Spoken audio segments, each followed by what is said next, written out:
Hey everyone, I'm TM Sparrow, writer and homeschooling mom, and today I want to talk to you about writing and parenting with mental illness.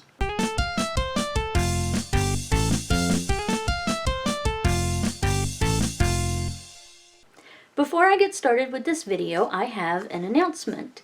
This is my last video of the month, so that means it's time to announce the winner of my giveaway. And that winner is this person. So, congratulations! I will be sending you an email to get your information so that I can get your prize sent out to you. Okay, now that the exciting part is out of the way, on to less fun subjects. But before we start, I feel like I should add that I am in no way a medical professional, and this video is not medical advice. It's just my experience. According to the website Our World in Data, in 2017 it was estimated that around 1 in 10 people worldwide live with a mental health disorder. Mental illness is far more common than people believe, and that's because there's a certain social stigma around talking about or dealing with these issues. And the only way to fight that stigma is to talk about it. So, since I am 1 in 10, that's what I'm going to do. Mental illness is different for everyone. It varies in severity and symptoms and in a lot of other ways too. So, no two people are going to experience it in exactly the same way. Some people manage with therapy or medication or a combination of the two. And some people manage with other coping mechanisms, whether they're healthy or not. I live with both depression and anxiety. I have since I was pretty young. I think the issues started to manifest most strongly when I was in high school. Or I know that's the case for the anxiety, but I think the depression actually goes back a little farther than that. In many ways, it is a battle for me. I am frequently battling intrusive thoughts, especially negative thoughts about myself. For example, I know that I am a hell of a good mom, but a lot of times I still feel like I don't do enough, that I'm not good enough.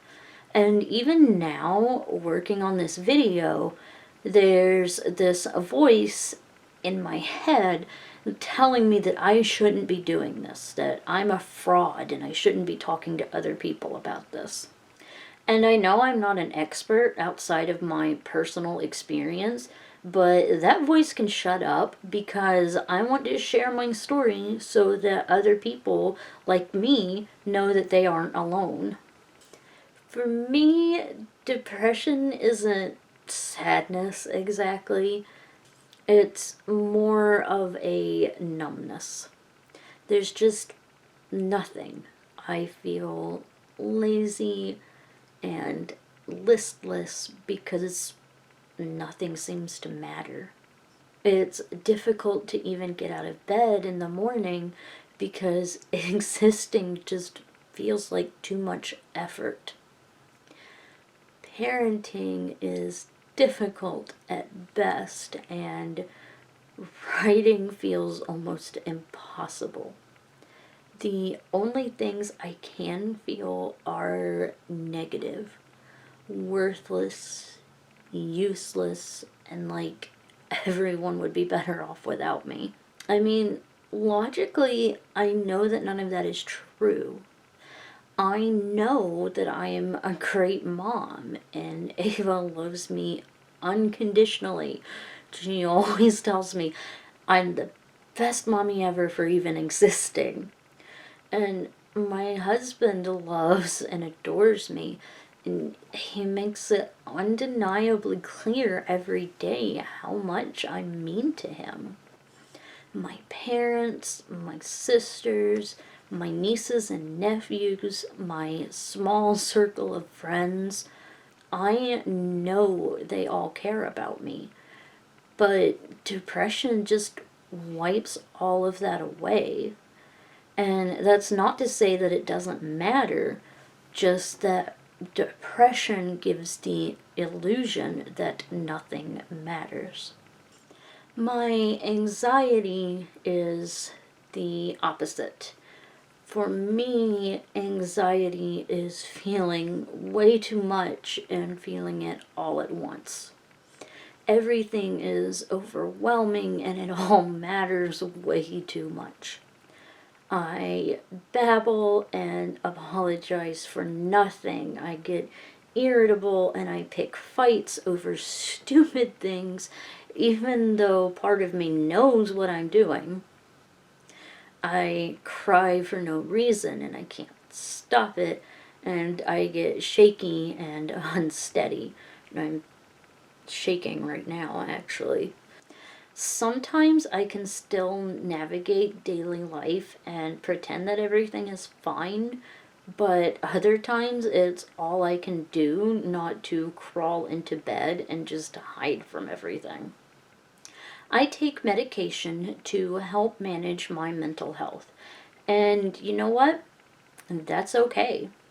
The chemicals in my brain are out of balance, and the medication helps with that. The brain is a complex organ, and just like your other organs, your heart, your liver, your lungs, you have to take care of it. And I recently learned that running, as much as it sucks, can help with my mental health too. Therapy can also be a wonderful tool, although the cost can be prohibitive. Honestly, I'm not sure I could make it all work without the amazing support system that I have. My husband is so good about checking in on me when I'm not doing well. He and my parents are all willing to fill in for my parenting duties whenever they can if I need them to. It's taken some time for all of us to learn what I need and what helps me, and it's an ongoing process. But surrounding myself with people who genuinely love and care about me and who are willing to grow with me has really been a wonderful experience. Still, there are days when no one can take over for me. Days where I have to keep pushing through until it's finally bedtime. And those days are the hardest. For a while, those were the days where I would just lay on the couch doing nothing while Ava played on her Game Boy or surfed YouTube. Lately, though, I've been figuring out other ways to handle those days. I can still see to her education because there are tons of educational shows out there now. Bill Nye, Magic School Bus, Storybots, The Who Was Show, and Time Compass have all filled in for me as substitute teachers on days where I just didn't have the mental capacity to teach. And then I can ask her to just pick a book and read for a set amount of time. Learning to be kind to myself on the bad days, to just accept that good enough is good enough, has really helped me a lot. Although it does help that Ava's old enough to do a lot more looking out for herself now. Writing, on the other hand, is more difficult. There's no one who can fill in for me for my writing. And some days I can push through it and just pour it all out into my writing. It can be very cathartic. Other days, though, I just can't do it. The thought of trying to push past my mental state and to try and put my thoughts into coherent words is just overwhelming. So I have to forgive myself and just miss that day's writing. And I don't write every day anyway, so that's not always a hindrance to me. But when it is, well, I try to keep my schedule flexible so that I can work around that. Mental illness isn't easy to live with, but I promise you that it's worth it to keep fighting. You have survived every bad day you've had so far, and that is an amazing winning record. So that's all I have for you today. If you or someone you know lives with mental illness and you have any suggestions, then drop them in the comments below. You never know who could be watching or reading, and you might help someone. You can also find me on Facebook, Twitter, Instagram, and Tumblr. See you next time. Chewy is actually one of the ways that I fight my mental illness. Having a puppy who loves me unconditionally no matter what,